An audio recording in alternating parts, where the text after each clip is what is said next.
Hello, everybody. I, again, this time am the little tiny picture in the corner, and taking up most of the screen is Laxmi Hariharan. Did I get your name right? Yes, you got it right. I always want to get it right. Who is Skyping with me all the way from London. So the way that I met Lakshmi is a friend of mine showed me her book, The Many Lives of Ruby Iyer. And what excited me about it is that while it is another young adult dystopia, which the market is flooded with at the moment, it's very different because it takes place not in one of the Western cities, not one of the American cities like Chicago or LA or Denver, where a lot of the best-selling dystopias have taken place, but rather in Bombay.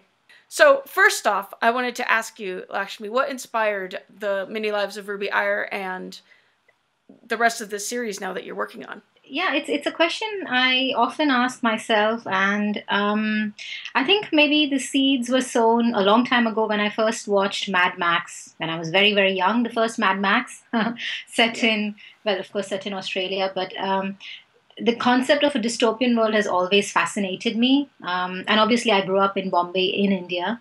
And later on, when I read a lot of YA books, no, I guess I wouldn't put it that way. But whenever I see dystopia on screen or I read dystopia, it always strikes me that well, dystopia is here today in a city like Bombay, because a lot of the problems one hears about, um, things being wiped out, scenarios which are very bleak, harsh living conditions, sort of a very big disparity between the different classes.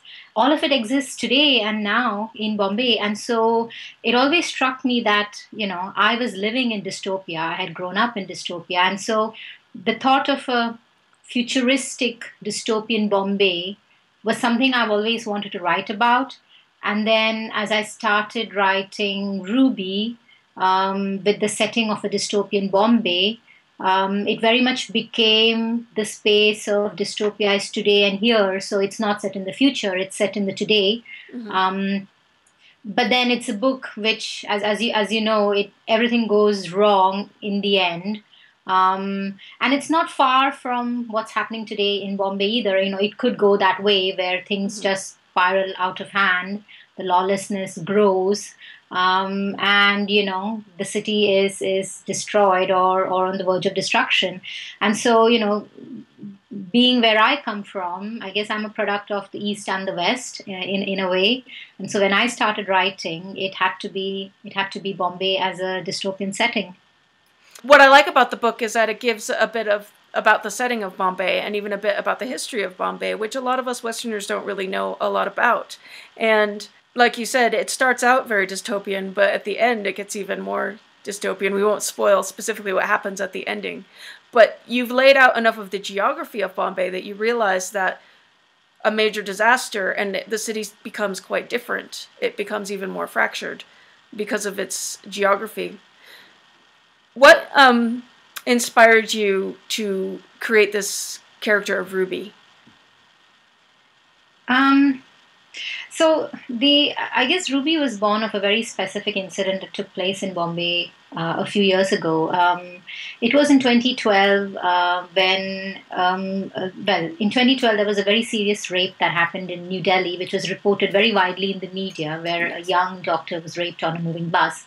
And then right after that, there was a rape that took place in the center of Bombay in broad daylight, where a young photojournalist was raped. And I started out my career as a journalist in Bombay, and so when I read about that incident, I was just really really angry and very very furious. And it just felt nothing had changed in all the years when I was growing up there, and there was a young new generation of girls growing up there facing the same things I had done. And by no means is daily life in Bombay that dangerous. But as a woman, you have to be very careful. When you travel on buses or on local transport in the trains, you are going to be felt up. People are going to look at you. Every day is very different. Reality of commuting to work in a city like Bombay versus a city like London is very very different. And so when this rape took place, I was really really angry. And I had this sort of vision of this young girl who decides to take the law into her own hands, almost a female, like a female RoboCop in a Right. sense, and who does something about it, and that's why she's called Ruby. It's kind of, from RoboCop, um, and it grew from there. So it grew out of anger, anger at so many things, and that's why the underlying emotion of the book and of Ruby is her definition. She starts out from a place of anger, but then it's about her growing up and coming to terms with the things she can't change, but also trying to change many things, which I suppose me as a young girl or any young girl in Bombay probably can't change. But here's Ruby, and she has a chance to do it, and she stands up for herself. She makes difficult choices. She pays the price. And as you see in the book, but the character grew specifically from that moment, and I'm fascinated by the concept of an angry young girl, an angry young Indian girl to be specific, I suppose, because in Indian pop culture is filled with the with the image of the angry young man rebelling against the system. But for me, the future belongs to this angry young girl. One of the things about Ruby that really struck me is that while she responds to a situation that Westerners can certainly relate to, because it's not as if the West is free of these kinds of crimes or these kinds of dangers, the way she's presented and the way that she reacts and the way that she develops as a character, to me, was distinctly not Western. I mean, there might be Western elements to her character, but she isn't some girl from LA or London. She's very much a product of Bombay and India. And so I guess my question there is, what sort of worldview do you feel that you wrote these books from? Because you aren't just from India, you've also spent a lot of time in the West. Yeah, so I guess I do see myself as a product of the East and the West, though but I was born and brought up in Bombay, and I lived there, for the first 22 years of my life. And so I am in that sense a very homegrown Indian product, homegrown Indian person, but then I've lived and traveled in the world, and I'm equally comfortable in the West, and I live in London. And I think the generation today that you see, the millennials in India, are like millennials anywhere in the world. And I think this is really important to understand, because sometimes I do have reviewers and readers questioning the quite American tone that Ruby and her friends use in talking to each other. But the reality is that is how they are. I think a teenager today in Bombay, in a westernized city like Bombay, is very similar to a teenager in London or a teenager in the US. In the way they relate to each other, in the way their concerns are. And, it's thanks to technology and social media that the points of references are very similar on so many different ways. And I think that comes as a lot of surprise to people who are not that familiar, with India or Asia. And I think what I realized is, after the book came out and I heard people's reactions, I realized, without wanting to do it, without setting out to do it, I had broken stereotypes in many different ways. Yes. Because, I don't write as a traditional Indian literary author. And I didn't realize there was this genre or niche that belonged to a traditional Indian literary author, the god of small things. And I don't write like that. Though I told my style is quite literary, but that is not what I write. I write about modern contemporary Bombay, which is a microcosm of India, so and I write about it through the eyes of an 18-year-old teenager today who is on Snapchat and Facebook and Twitter, and who's worried about her figure and dating, and who comes from a fractured background, but also has the very same concerns that a teenager anywhere in the world has.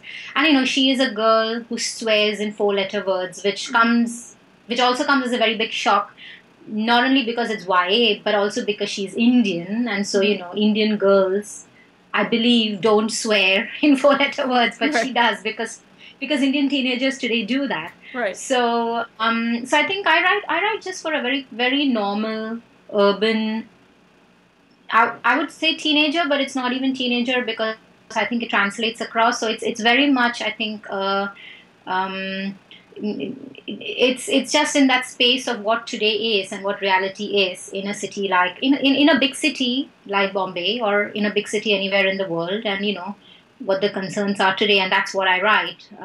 Yeah.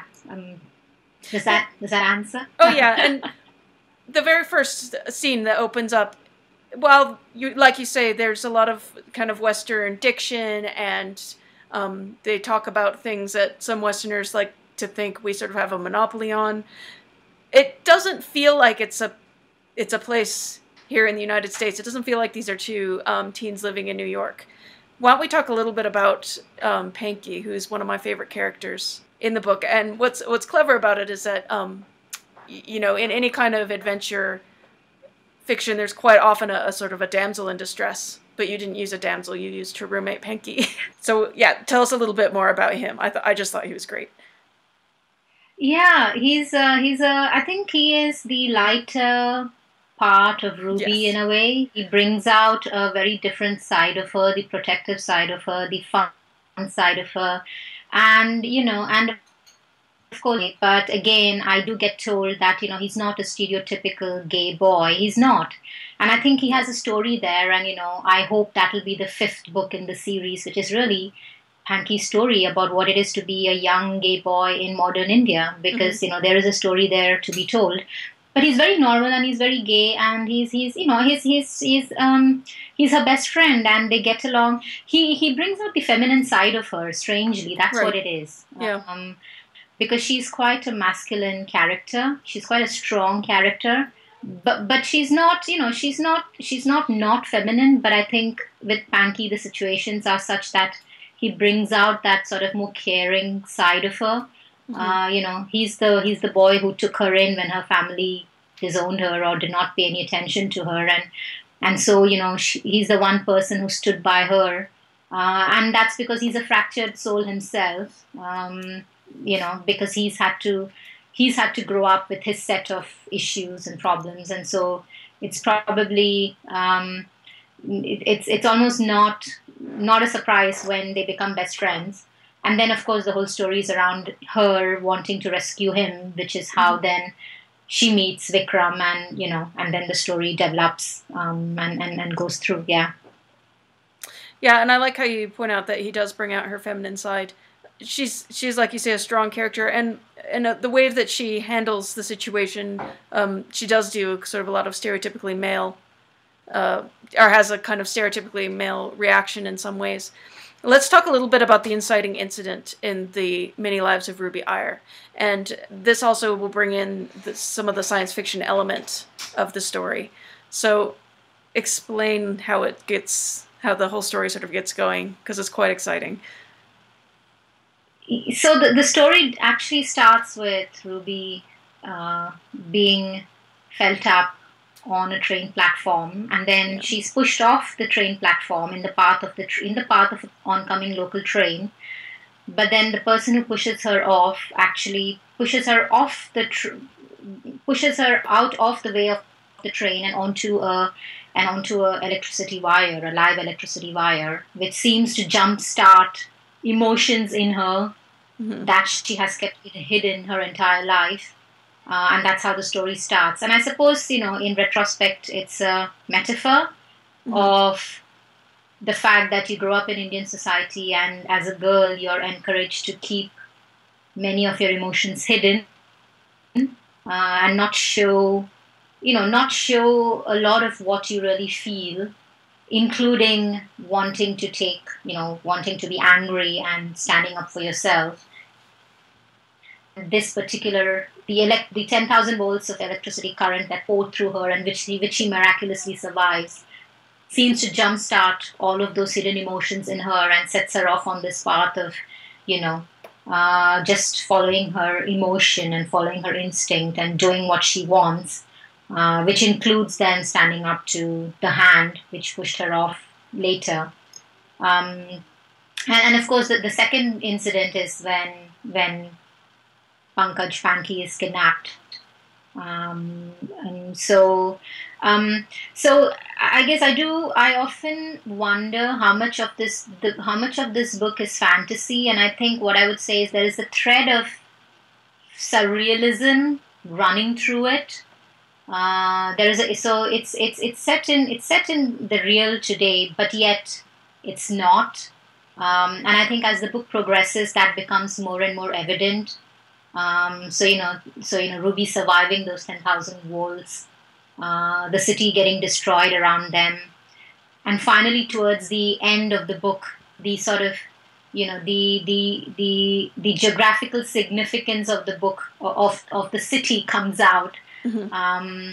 And I think the other thing which really interested me was how, because 26/11, when terrorists bombed some of the biggest 5-star hotels in the city and right. sort of held the city to ransom, is what fractured Ruby's family.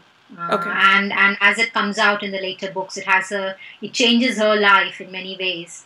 But then there is this thread of the legend of Bombay then coming into play, and how Ruby's right. mother is linked to the legend of Bombay. And I think that's a fascination I've had ever since I've read in the history books of Bombay about the sense of Bombay being handed over as dowry to Prince Charles. So when he married Catherine de Braganza, who is of Portuguese ancestry, and it always fascinated me how a city could be handed over as a dowry. And I think in a way the series is dystopia leading to utopia, maybe, because it starts out very dystopian, but then it's about what happens when Bombay goes back to being its 7 islands, the original 7 islands, without crowds and the corruption, and what happens then. And I think that's what I explore in the finale of the book. Yeah, and you've got quite a few books now in this series and more planned. And what unites the series is mainly the characters, or do they all also center around the same event, the same sort of science fictional, fantastical event?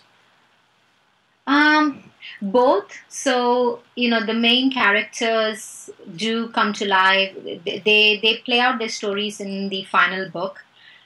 But then there's this thread of, the fantastical element of what happens when Bombay does go back to being the 7 islands, and therein, I think what's exciting for me is therein I begin to explore these themes of what modern India is about, because one of the things is, even in the new world, there are less girls than boys, which is this, and that's a telling on the fact that because of female infanticide over many, many years, the ratio of girls to boys is much lower, and that plays out as a theme in this finale. So I guess I find that I'm sort of irrevocably scarred by the economic and socio-political realities, and I tend to weave that in with a bit of the mythology, the mythology in this case being the legends of the city itself.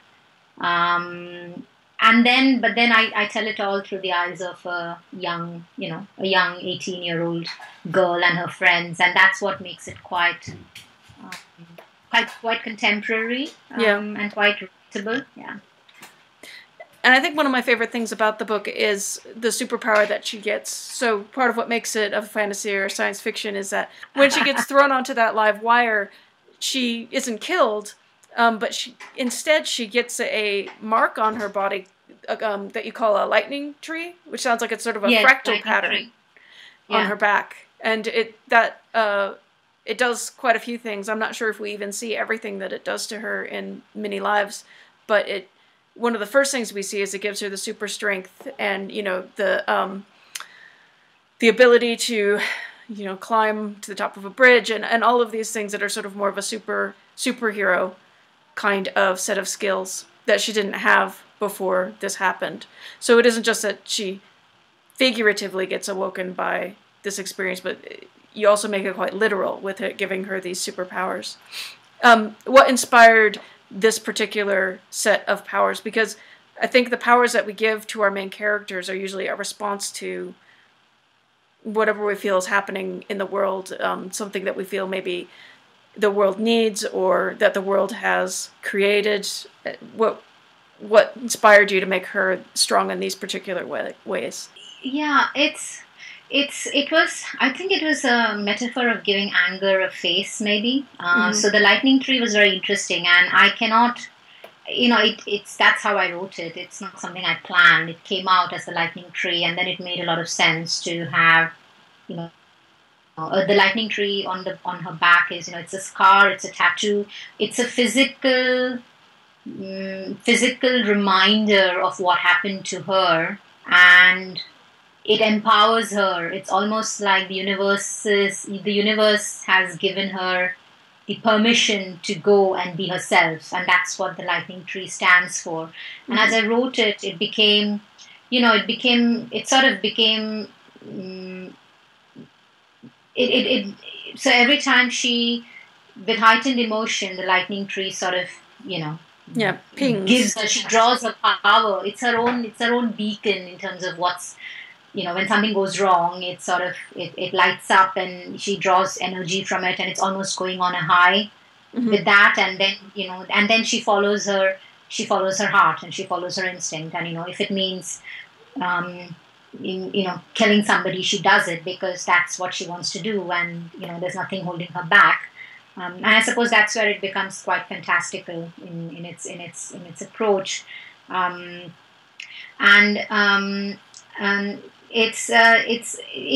was, I suppose it's just a very neat way of bringing to life so many different things. And maybe I think under it all, underpinning it, is this thing of not being held back anymore. Right. And you can interpret it in many different ways. You can interpret it as a woman. You can interpret it simply as how modern society wants to hold us back. We all wear faces in modern society, and I think the lightning tree for me is permission to not have to wear that mask anymore and be yourself, right, which is extremely important for me, and that's what I gave her. The permission to not have to be this subdued figure anymore, but sort of use it as a source of her own power. But at the same time, I wanted to be very careful and not to make it this sort of an extreme superpower where it becomes more of a comic book character. Though I get told over and over again that, the book would do very well as a graphic novel or a graphic series. But I did want her to feel very real, because, it is very much about, it's very much wish fulfillment in today's real world. So there is a thread of fantasy running all through it, but yet I wanted it to be grounded in reality, in many ways. Let's talk a little bit about the actual books themselves. So you have a copy of Mini Lives there? Can you hold it up? Because it's got a gorgeous cover. Yes, I do, right here. Yeah. I love that cover. And I like the title as well, The Mini Lives of Ruby Iyer, which is a clever sort of play on, Hinduism as a worldview and things like that.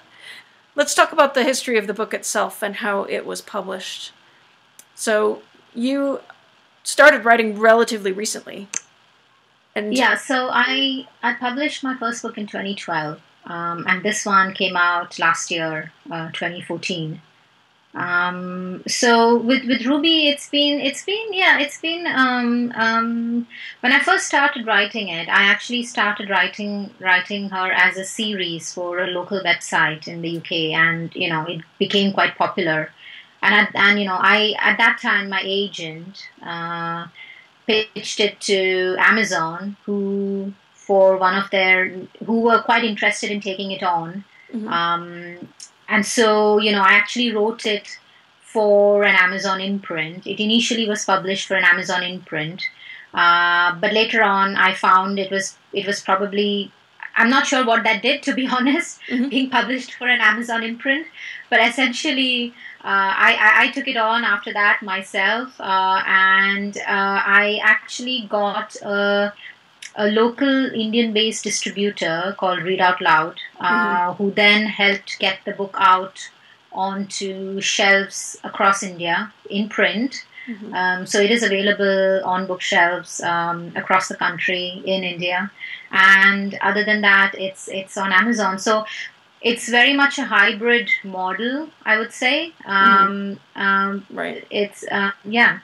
Because it's, in a sense, I mean, quite literally, it was traditionally published. It was published by a publisher, but a lot of the ways you've developed it have been using a lot of the skills of an indie author.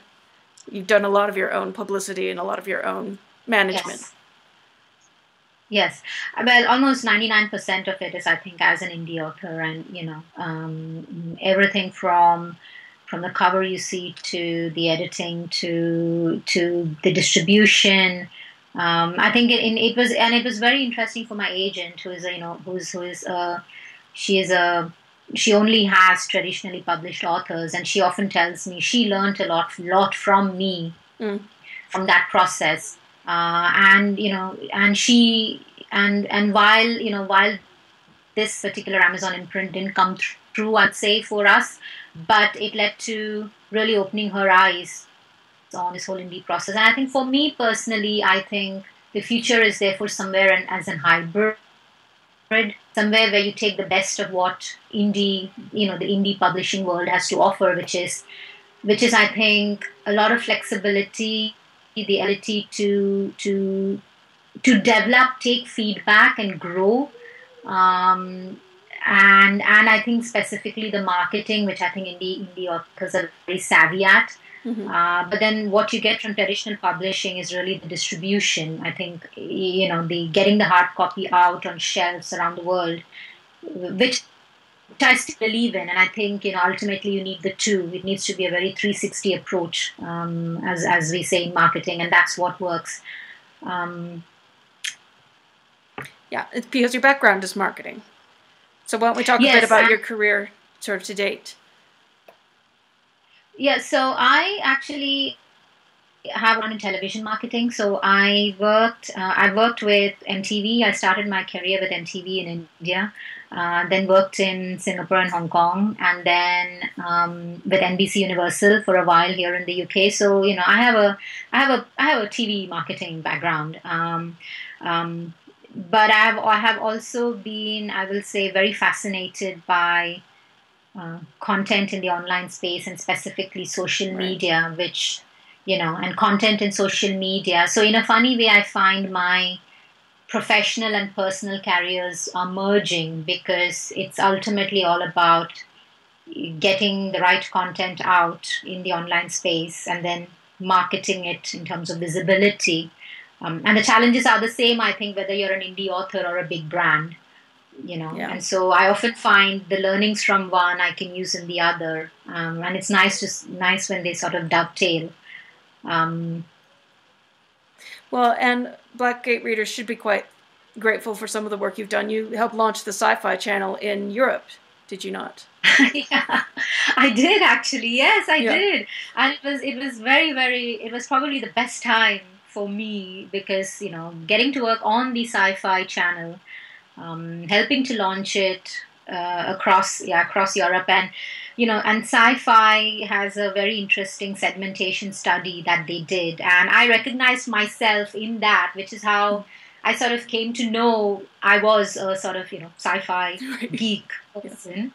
And what I know is people who like the SyFy Channel, or rather people who like sci-fi and fantasy, are sort of these early adopters, people who like to experiment, people who like to push boundaries. They're very imaginative. They are the people who will first try out new technology. They're kind of on the forefront, and therefore it makes sense that they also like sci-fi and fantasy and everything related to that. And I have to say, I saw a lot of myself in that. I was very reassuring to realize I wasn't alone. You found your tribe. The interesting thing about the publication of Many Lives of Ruby Iyer, like you said, in the sort of a hybrid model, is that you also targeted a market that hasn't really seen the indie revolution quite yet. The indie publishing has become very, very well established in the United States. It's been very well established in parts of Europe. It's been very well established in the UK. But what's the situation in India as far as indie publishing goes? it is very new. I would say, there are, of course, there are authors who wrote the 2012, 2011, 2012 wave, as I see it. And I did get my first book out in 2012 as well. But indie publishing is still quite new. I would say it's just picking up steam now in India. And it's going through that whole sort of self-searching phase where people still think indie publishing is vanity publishing, but of course it isn't. It's so much more. Mm-hmm. I think the difference is, and I find this quite fascinating, and it's again, I think, a telling. It sort of speaks to how much things have changed economically, which is that I find people in India have money to invest, okay? Mm-hmm. They have money to put behind their passions now.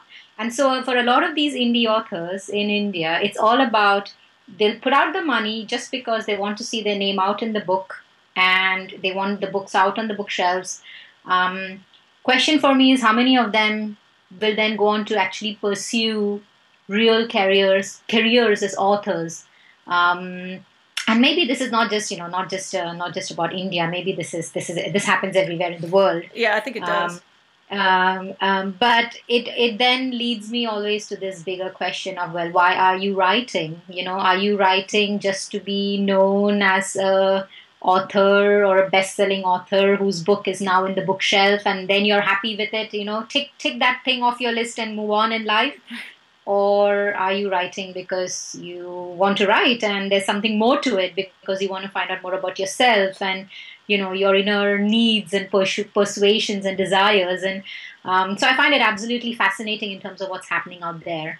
But yeah, it's still very early, and I think it's probably 5-6 years behind what's happening in the US and the UK. And as these things always happen in emerging markets, they catch up very quickly. So I think you're going to find in the next 2 years there will be a shakeout as what happened in the UK and US as well. Let's talk a little bit about distributing a book in India. In the United States and Britain and Germany, independent authors tend to make mostly ebook sales. That tends to be 90% or more of their sales. In India, though, Amazon doesn't have the foothold that it has in the United States and in the UK. And the Kindle is not. It's not like you see in the West where every other person has one. So, when distributing a self-published or an indie-published book in India, how do you actually get that kind of market penetration to be able to reach readers? It's quite different, I think, in India and probably other parts of Asia as well, where the ebooks are not as widespread, though they are getting more and more popular. So the physical book is the way to reach people.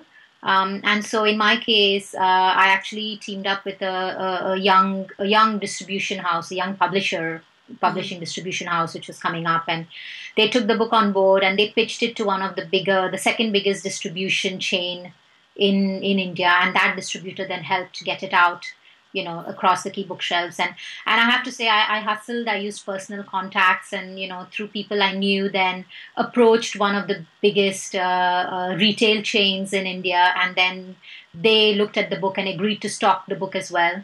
And so I think what I would say what I learned is it's good to get the book out there on the shelf, because like in many things today, it's really part of the marketing. It adds to the visibility.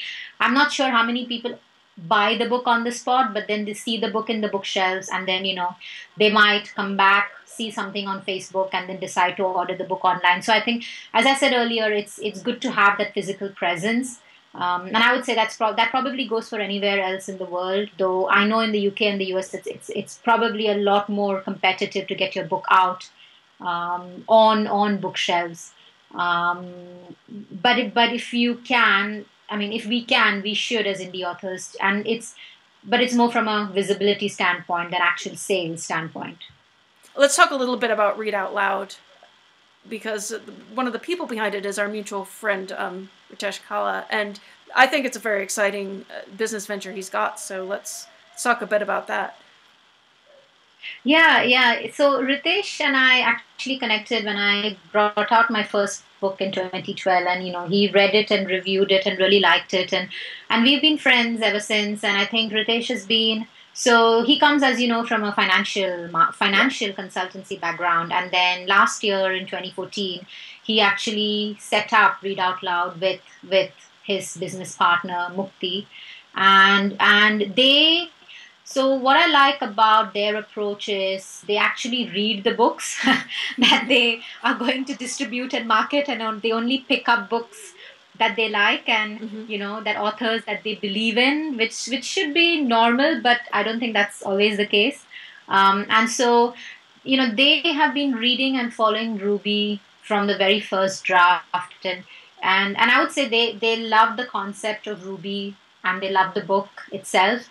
And I was very happy to. I was literally, well, Ruby is their first book out in the market, and so for them as well, it was a way of breaking new ground. So as a startup, but in India, it's very important to have someone on the ground representing your interests, because so much of it is, business is still done in the old-fashioned way in many ways, and phone calls and FaceTime can only take you so far. You need somebody there hustling for you on the ground, meeting distributors and getting the book out there. So, it worked both ways. For me, it was great to have somebody who I believed in, but who more importantly believed in my writing. That's really key. And so I think Ritesh and Read Out Loud have done more for me than any traditional publisher would have done, because not only are they helping to distribute and market, but they also act. Both Ritesh and Mukti also act as my beta readers in many ways, because they are first and foremost readers, and I think that's what's exciting for me. And I do think that is the way forward, isn't it? For in the publishing business, you need to be first and foremost committed to the books and the authors, and believe in them, and then you can there's just a different energy to it then. And let's talk a little bit about how they went about launching Mini Lives of Ruby Iyer in India. So Ritesh and I did talk a bit about the launch, and I don't know which points that he brought up as possibilities you actually used in order to launch the book. But he was talking about things like having you in India doing lectures and things like that. Did you end up doing that in the end? Yes, I did. So, and again, this was it was quite unexpected. So I was in India. So the book launched in November. I went to India in December, and what Ritesh and I did was we launched the book actually in my alma mater, my university where I had graduated from in Bombay, and I think the great thing was, all my classmates turned out to support me, and between Ritesh and Mukti, then they got the local press in, and so it became this really nice. It was a very symbolic event, which is what I still think launches are for books. Yeah. It's a nice way to sort of close one chapter and open the next. So we kicked off with that, and then they helped set up a series of lectures with universities in India, where I suppose this is where my background came in to play, as a marketing professional who has worked with big different brands, has international marketing experience, and is yet from that city. So it became a combined sort of talking about my career, sharing the lessons I had learned, but then also talking about why I'm so passionate about Ruby and what I'm doing now with my life, and the transition from becoming a pure marketeer to an author and writer, and why that's important for me. And I hoped what I told students at that all through was to really follow their heart and their passion, which I think is very important for a Asian students to hear, and especially in today's age, where you suddenly have the head of Google and the head of Microsoft as Indian-born Americans who grew up like me in India, and suddenly I think every parent today wants their son or daughter to become a head of Google, and I'm going, well, hang on, it's not about that. It really is about following your passion. That's what you have to do. it's something I really believe in because I've sort of lived that, and I know it's not this. It's not just about the Silicon Valley dream. So that's kind of, I suppose, that's so that was part of it, and it was a great way of sort of giving back and talking to a lot of the students, and we also did it on Skype. So after I came back, they helped set up Skype calls with with journalism students and marketing students and students of creative writing. So I could use my background and sort of work across a series of different fields. But it was enormously satisfying, but a lot of work and a lot of time. And I would say for authors who are thinking of doing it to sort of do it with keeping in mind that it's a marathon, not a sprint, and you do things like that, and it's not like you're going to see results overnight, but it's sort of all part of this process of building up who you are as an author brand. And since you have a background in marketing, what are some of the biggest mistakes that you see indie authors making when they are trying to market their books? Well, it's the same mistakes I made, I think, with my first book, because, you bring out your first book and then you're so excited and then you leap into this whirlwind of marketing it and you put a lot of money behind it. And sure, the book does well, but in the meanwhile, you've kind of forgotten that what you have to do is get on and write the next book. And so I think for many early indie marketeers, that sort of rush of being known as an author becomes, you sort of get sucked into that, and I think what I would caution is almost say it's get your first, second and third books out probably before you even venture out into this marketing whirlwind. But in the meanwhile, begin to build your platform. That's really important. Begin to build your community in the online space, through social networks, through your newsletter, and I think almost through that begin to understand what your marketing voice is, your author voice is, which is as important as your characters' voices in the book.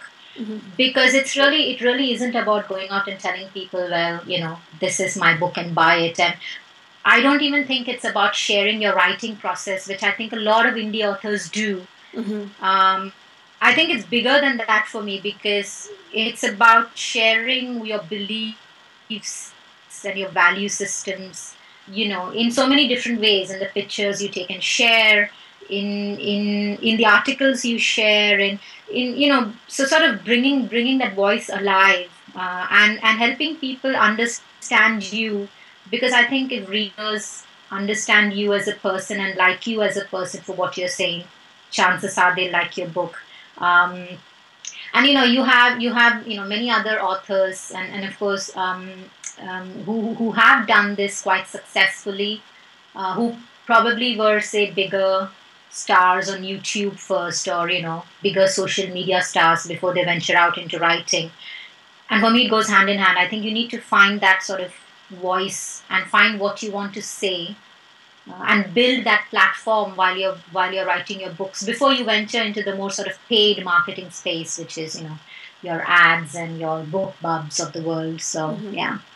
As an example of an author platform, why don't you share a little bit of yours? Where have you gotten your name out and set up platform for your voice? I find Instagram really amazing in that sense, and it's almost a relief, because I think of course Facebook is still the biggest platforms, and everything I share out on Facebook, specifically on my blog. I mean, I've had a blog since 2007, and that's kind of grown, and it has a life of its own and a small but loyal readership. And so I do write on the blog. I write for the Huffington Post, and I share out a lot of that on an ongoing basis on Facebook. And I find people will click through, and that's where I get the most number of people reading what I'm writing. But I find more and more something like Instagram really interesting, because Instagram gives me a way of representing pictures, and so what I'm thinking in pictures, and that's a relief, and it's very different, and it's very creative, and it reaches a different audience. And I think especially because I write YA, there are a lot of the young people are on Instagram today, and I find that hugely exciting as a platform. There are also a couple of other social platforms which are very interesting. So there's something called Yik Yak, which I don't know if you've heard of. Mm-mm. And Yik Yak is it's a sharing platform where everybody's anonymous. Okay. And you can follow what's happening by university and by college, colleges around the world, universities around the world, cities around the world. And it's very, very interesting because the age group is between 16 and 30, and there's the odd, 35 plus year old person like me who's there, but it's very young. And it's amazing because it gives you a great connect to what's happening today with that sort of audience. And so, that's not so much building my platform as much as a way of being connected with really what's happening and the concerns and the way a young millennial person is today. But coming back to the platform, it's been Facebook. I've been on Twitter since 2007 as well. So Twitter's been great in terms of more connecting with not just bloggers, but I would say sort of opinion makers in so many different fields, both publishing and non-publishing related. And then, of course, your newsletter, which is, which I'm sure other authors would have said is the number one way to keep in touch with your community. It's something I started quite late on myself, but I would say that's really, really important. And yeah, so I think social media overall is a good way, but without oversharing. I would be very cautious and say without oversharing, which is why I again come back to Instagram, because Instagram is a great way of sharing and showing what you find interesting in daily life around you, but without necessarily having to put it into words. So I quite like that. And how do you structure your day with your writing career and your marketing career, and how do you get it all done basically? It's been trial and error, but what I find has worked best is, so I do my day job, and when I'm there, I try to be there, which is quite difficult, but literally try to be there and do what I need to do so that I can finish off at a certain time and come back home, and then it's my time. So I think from 8 in the evening till about 12 on a good day, or 8 to 11 in the evening. So if I'm writing, that is where I would write, and whatever it is, maybe 500 words or 1,000 words. If I'm in the early stages of writing, in the latest, it can be 2,000, 3,000 words. But doing that every day and then doing it on weekends all through the day. When I'm at home, I try to really write, and all my marketing I try and do on the go, if that's possible. And that's where, technology is great. I have a which is a big tablet, and it's everything. I try and do my marketing stuff on the go so that when I'm home and at my desk, I really write. What do you see as the future for Ruby Iyer? Do you know how many books are in the series yet, or is it going to be open-ended? It's 5 books right now, and so with Ruby, it is The Many Lives of Ruby Iyer is the main book. And then I have a prequel, though it's not necessarily a prequel. It's really, Ruby's diaries, which is a sort of segue into her personality and, what shapes her as a young girl growing up in Bombay from the time she's 10 till she runs away from home at 16. And then the next book in the series, which is The First Life of Vikram Roy, which is, again, very interesting. So Vikram is the cop, the rogue cop that Ruby meets and who she teams up with to save Bombay. And a lot of the girls really liked him because he's this really, handsome, charismatic cop. And so I had to write his story. And so the next book out is his life and his growing up years. And that was really different for me in terms of writing it from the point of view of a young boy and going to boarding school and his experiences of growing up and coming of age. And then the final book, which would be the second life of both Ruby and Vikram, which should be out next year. And finally, Panky's story, which I do want to write. So between 4 and 5 books is how I see it. And launch dates for these books? So The First Life of Vikram Roy will be out in September. The second life of Ruby Iyer should be out March next year, if all goes well. Mm-hmm. And Panky's story after that. Yeah. Great. Is there anything that we haven't covered that you want to make sure to cover? No, I don't think so. Do you, I don't know, do you think No, I think there's anything I it's should? been great. Yeah. Great, I'll send you the links and everything right now. But thanks again. Thank you so It was much. good seeing you. It's good to see you too. Bye. Bye.